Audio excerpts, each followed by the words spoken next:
అందరికీ నమస్కారం. నేను శిరీష. ప్రస్తుతం మనతో పాటు ఉన్నారు తంత్ర జ్యోతిష్యులు, జ్యోతిష్యరత్న, జ్యోతిష్య సామ్రాట్ చింతల మందరరావు గారు. గురుగారితో మాట్లాడతాం. నమస్కారం గురువుగారు. మాతృదేవోభవ, పితృదేవోభవ, ఆచార్య దేవోభవ. ఓం నమో మాందేశ్వరాయ నమః. అందరూ బాగుండాలి, అందరికీ మంచి జరగాలి. గురుగారు, ఈ మే మాసంలో కన్యా రాశి వారికి ఎలా ఉండబోతుంది అంటారు? ఎలాంటి జాగ్రత్తలు తీసుకోవచ్చు అంటారు? ఆర్థిక పరంగా, ఆరోగ్యపరంగా కూడా, అలాగే గ్రహ గోచరం ఎలా ఉంటుందంటారు ఈ మే మాసంలో వీరికి?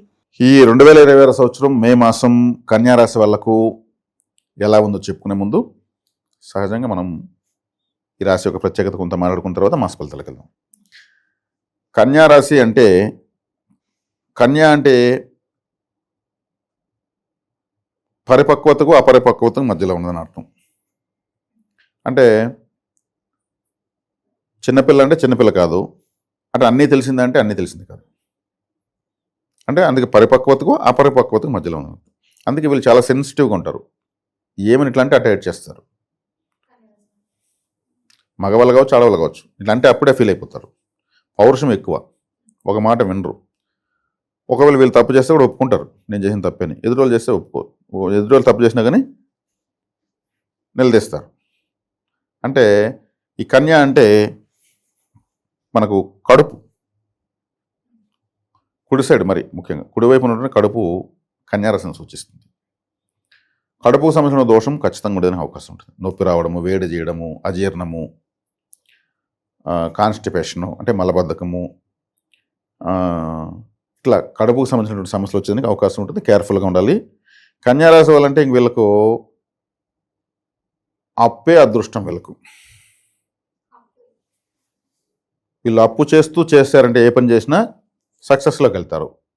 అటనే ఆ అప్పును సద్వినియోగంగానే చేయాలి. నేను అప్పు చేయమన్నాను కదా అనేసి అప్పు చేసేసి ఎలా తీర్చాలో తెలియకుండా చేయకూడదు. ఎందుకంటే 6వ రాశి, కాలపురుషుడికి 6వ రాశి, 6వ స్థానం శత్రు రోగ రుణస్థానము. ఈ రాశికి అధిపతి బుధుడు. బుధుడే మ్యాథమెటిక్స్. కాబట్టి వీళ్ళు లేడీస్ చాలామంది ఉంటారు, డ్వాక్రాలో తీసుకునే ఏదో ఒకటి ఉపయోగం పెడతానే ఉంటారు.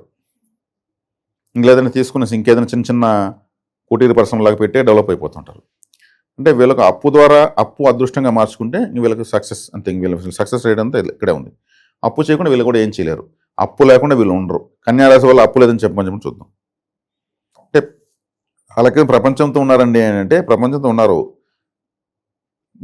అప్పు చేసి అవసరం లేని వాడికి అప్పు చేసి సమస్యలు ఉంటారు. వీళ్ళు కూడా అనవసరంగా చేయరు. నన్ను అడిగితే బాగానే ఉపయోగిస్తారు. బుధుడు అంటే ఇంటెలిజెన్స్ ఏదైనా ఉందంటే బుధుడే, లాజిక్. కాబట్టి వీళ్ళకు అప్పు బాగా, అంటే 6వ స్థానం అంటే బ్యాంక్ అని అర్థం. ప్రతి ఒక్కరి జాతకంలో బ్యాంక్ ఎక్కడ ఉందంటే 6వ స్థానంలో ఉంటుంది. లోన్ అంటే 6వ స్థానమే. ఇప్పుడు ఇక్కడ బుధుడు అంటే టీచర్ అని అర్థం. ఇప్పుడు టీచరు ఎంతోమంది టీచర్స్ ఉన్నారు కదా, ప్రతి టీచర్కి అప్పు ఉంటుంది. అప్పులని టీచర్ చూపించండి చూద్దాం. జ్యోతిషం వదిలేస్తాను నేను. టీచర్లకు బాగా డబ్బులు వస్తుంది కదా, మళ్ళీ వాళ్ళకి అప్పులు ఉంటే ప్రతి ఒక్కటి లోన్ పెట్టే తీస్తారు. వాళ్ళు కారు తీసినా లోన్లో తీస్తారు, ఇల్లు కట్టినా లోన్లో తీస్తారు, ఇన్సూరెన్స్లు కడుతూ ఉంటారు. ప్రతి ఒక్కటి వాళ్ళు లోన్స్ పెట్టుకుని చేస్తూ ఉంటారు.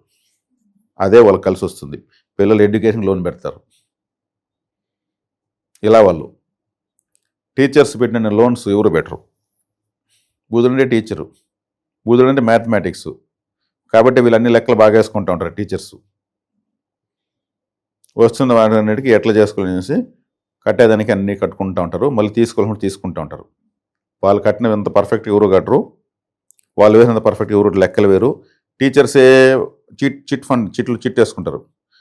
టీచర్స్ కాలనీ వెంచర్ వేసామనుకోండి, టీచర్లు లేకుంటారు. ఉంటుంది teachers colony, doctors colony, lawyers colony. ఆ లాయర్సే ఉంటారు అక్కడ. ఇక్కడ టీచర్స్ సంబంధించినది. కాబట్టి ఇక్కడ వచ్చేకాడికి వీళ్ళకి అప్పు వరంగా మారుతుంది. ఈ మాసం ఇంకా మనం మాస ఫలితాలు చూద్దాం. ఈ మాసం వీళ్ళకు వ్యయ స్థానంలో కేతు ఉన్నాడు, అంటే తీర్థయాత్రలు చేయొచ్చు.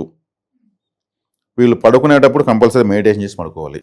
ఎందుకంటే 12లో కేతు ఉన్నాడు. కేతు అంటే సన్యాసి, భక్తి జ్ఞాన వైరాగ్యాలు. ఏదో ఒక మంత్రజపం కనీసం ఒక 11 times వాళ్ళ ఇష్టదైవమా ఏదో ఒక దైవం చెప్పేసి పడుకోవడం వల్ల నిద్ర వస్తుంది, లేదంటే రాదు. కొంచెం పటా తిరిగేసి వచ్చి మళ్ళీ పడుకుందాం అనిపిస్తుంది. కొంతమంది దగ్గుతూ ఉంటారు, కొంతమంది దాహం లేకపోతే నీళ్ళు తాగదాం అనిపిస్తూ ఉంటుంది. ఏదేదో ఉంటుంది, గందరగోళంగా ఉంటుంది. కాబట్టి వీళ్ళు మెడిటేషన్ కానీ చేశారంటే, కేతు అంటేనే మెడిటేషన్. 12వ స్థానం మోక్ష స్థానంలో ఉన్నాడు. మెడిటేషన్ చేసి పడుకుంటే నిద్ర బాగా వస్తుంది. 6వ ఇంట్లో రాహు ఉన్నాడు, మంచిది.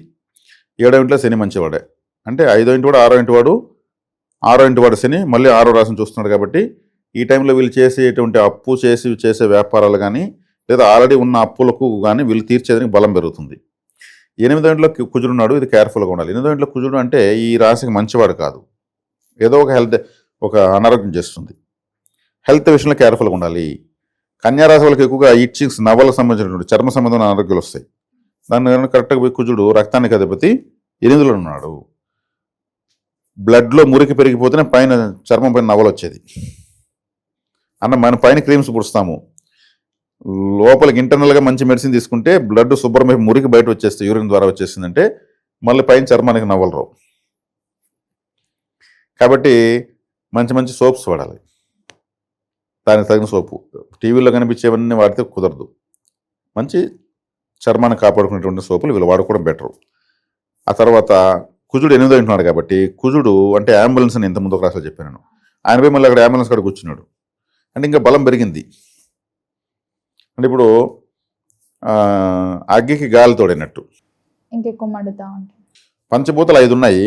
ఈ 5లో శత్రుత్వాలు, మిత్రుత్వాలు ఉన్నాయి. గాలి, నీరు, భూమి, ఆకాశము, అగ్ని. ఇప్పుడు దీంట్లో నీరు ఉంది, అగ్గి ఉంది కదా, ఈ రెండు ఫ్రెండ్షిప్ ఎట్ అవుతాయి? నీళ్ళు వస్తే అగ్గి ఆరిపోతుంది.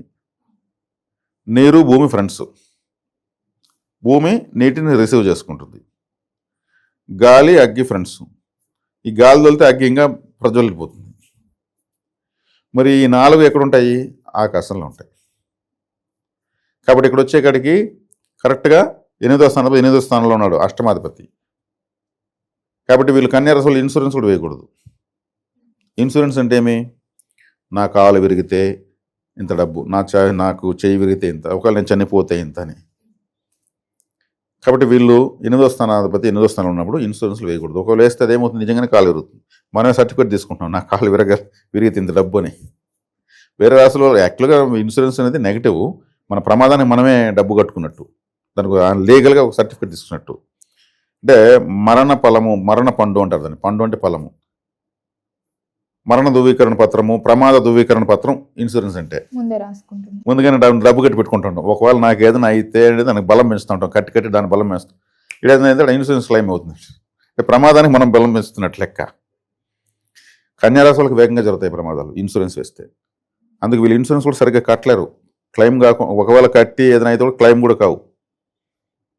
ఏదో సినిమాలో వెంకటేష్ ఇన్సూరెన్స్ కంపెనీ మీద ఏదో కేసేస్తాడు, ప్రకృతి ద్వారా పోయింది మొత్తం అంటే ఆ టైప్ అయిపోతుంది వీళ్ళది. కాబట్టి కుజుడు 8వ ఇంట్లో ఉన్నాడు కాబట్టి కేర్ఫుల్గా ఉండాలి. ఇన్సూరెన్స్ నాకుంది, నాకేం ఇబ్బంది లేదు, ఇన్సూరెన్స్ ఉన్న దాని ఎక్కువ జపించకూడదు. అంటే నాకేదైనా అయితే కూడా డబ్బులు వస్తుంది నాకు అని. అంటే ప్రమాదాన్ని డైరెక్ట్ వీళ్ళు రిసీవ్ చేసుకున్నట్టే. కాబట్టి కుజుడిని కంట్రోల్ చేసుకోవాలంటే సుబ్రహ్మణ్య స్వామి ఆరాధించాలి. కుజుడు ఎప్పుడు కంట్రోల్ కావాలన్నా సుబ్రహ్మణ్య స్వామి నేరు అక్కడికి వెళ్ళిపోతే రికమెండేషన్. అదే కేతు కంట్రోల్ ఉంటే వినాయకుడు. ఇట్లా కాబట్టి కుజగ్రహం కంట్రోల్ ఎలా చేసుకోవాలి? 9, 10, 11 స్థానాల్లో 9, 10 స్థానాల్లో రవి, బుధుడు, శుక్రుడు, గురువు వీళ్ళంతా సంచరిస్తున్నారు. కాబట్టి వీళ్ళకు వృత్తి, ఉద్యోగ, వ్యాపారాల్లో బాగుంది. నేను చెప్పాను కదా, అప్పులు దొరికేదానికి అవకాశం ఉంది, అప్పులు తీర్చేదానికి అవకాశం ఉంది. అంటే వ్యాపారాలు చేస్తారని, రొటేషన్ చేస్తారని అర్థం. పెట్టుబడులు కూడా పెట్టేసంటారా దీంతో? చేస్తారు వీళ్ళు. అప్పు చేసి వృధా చేసే వాళ్ళలో వీళ్ళు ఉండరు. అప్పు చేసి అభివృద్ధి చేసే వాళ్ళే కన్యా రాశి వాళ్ళు. దానికి ఏదో ఒక రకంగా యూజ్ చేయడం ఖచ్చితంగా చేస్తారు. ఒకవేళ అప్పుడప్పుడు కొంత మిస్యూస్ అయినా కానీ మళ్ళీ దాన్ని ఇంకోటి ఏదో చేసి ఫుల్ఫిల్ చేసేస్తారు. మంచి మ్యాథమెటిక్స్ తెలిసిన వాళ్ళు వీళ్ళు బాగా బెండకాయలు, కూరాకులు బాగా తినచ్చు వీళ్ళు. అందుకే లెక్కలు బాగా రావాలంటే బెండకాయలు తినంటూ ఉంటారు. బెండకాయ ఎలా ఉంటుంది? గ్రీన్ కలర్లో ఉంటుంది. బుధుడు గ్రీన్ కలర్లో ఉంటాడు. కన్యాకుమారి తమిళనాడులో ఉంది. కన్యాకుమారి ఒక దేవత ఉంది.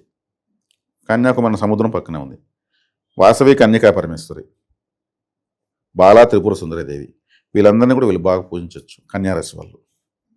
అదే కన్యా అంటే పెళ్లిడికి వచ్చిన అమ్మాయిలు, ఎవరైనా పేదింటి అమ్మాయిలు పెళ్లి చేసుకుంటూ ఉంటే అమ్మాయికి బట్టలు పెట్టచ్చు, డబ్బులు ఇవ్వచ్చు, పేదింటి అమ్మాయిలకి చాలా హ్యాపీ ఫీల్ అవుతారు వాళ్ళు. ఎవరో వచ్చారు వాళ్ళు, మాకు తెలిసిన వాళ్ళు, నాకు బట్టలు పెట్టారు. అప్పుడు కన్యారాశి యాక్టివేట్ అవుతుంది. అంటే సంబంధం ఉన్న జీవకారకత్వం ఒక పెళ్లిడికి వచ్చిన అమ్మాయిని అర్థం. అదే అమ్మాయిలకు గోరింటాకు, fair and lovely, sticker packet, ఇంకా వాళ్ళకి ఏమి ఇవ్వచ్చు, లిప్స్టిక్, నెయిల్ పాలిష్, కాంటాక్ట్ కూడా ఇవ్వచ్చు. కాటుక. కన్య అంటే ఏమి ఎక్కువగా అర్థం చూసుకుంటూ ఉంటారు. ఆ వయసులో వాళ్ళు ఎక్కువ అర్థం చూసుకుంటూ ఉంటారు, వాళ్ళ సౌందర్యం చూసుకుంటూ ఉంటారు.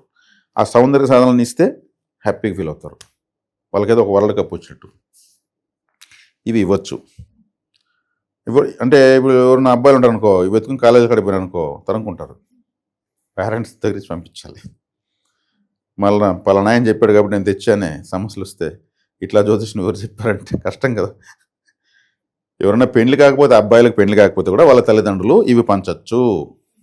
ఏదైనా లేడీస్ హాస్టల్, అమ్మాయిల హాస్టల్ ఉంటుంది, డిగ్రీ చదివిన అమ్మాయిలు, అక్కడ వార్డెన్తో మాట్లాడుకునేసి ఒక 50 కిట్లు అంటే ఒక 150 రూపాయలు, చిన్న అద్దము, ఒక దువ్వెన, గంటలు దూతారు తలవాళ్ళు. ఇవన్నీ ఇవ్వచ్చు. దీంతోపాటు ఆ పెండ్లిడికి వచ్చిన అమ్మాయిలకు స్టే ఫ్రీ కూడా ఒక ప్యాకెట్ ఇవ్వచ్చు. అద్భుతమైన పరిహారము. వాళ్ళు ప్రతి ఒక్కటి యూజ్ చేసేస్తారు. వీళ్ళ కన్యా శాపాలున్నా, స్త్రీ శాపాలున్నా, వివాహ దోషాలున్నా మొత్తం వాషౌట్. వాళ్ళు అంతమంది అమ్మాయిలు, పెండ్లిడికి వచ్చిన అమ్మాయిలు అవి చాలా సంతోషంగా తీసుకుంటారు. ఇక్కడ వీళ్ళ అబ్బాయికి ఇమ్మీడియట్ పెండ్లి అవుతుంది. ఈ స్త్రీ శాపం ఉంటుంది అన్నటువంటి జాతకంలో ఇవి చేయొచ్చు. పోతుందంటారు? ఖచ్చితంగా పోతుంది. అవకాశం ఉంటే కన్యాకుమారికి ఓ రావచ్చు, నేను చెప్పిన టెంపుల్స్కి వెళ్ళి రావచ్చు. ఆ డబ్బులు ఖర్చు పెట్టి ఈ పరిహారం చేయొచ్చు. ఇది కాబట్టి ఇప్పుడు వీళ్ళకు 8వ రాశిలో ఉన్నటువంటి కుజుడిని కేర్ఫుల్గా చూసుకొని సుబ్రహ్మణ్య ఆరాధన చేయాలి.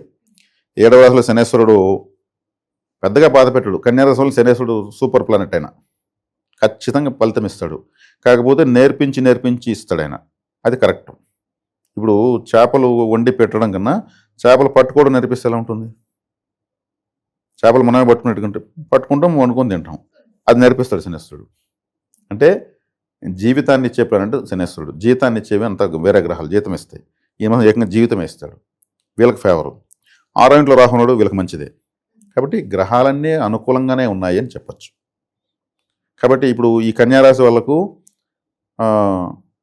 తీసుకోవాల్సిన జాగ్రత్తలు ఇవి, చేసుకోవాల్సిన పరిహారాలు చెప్పడం జరిగింది.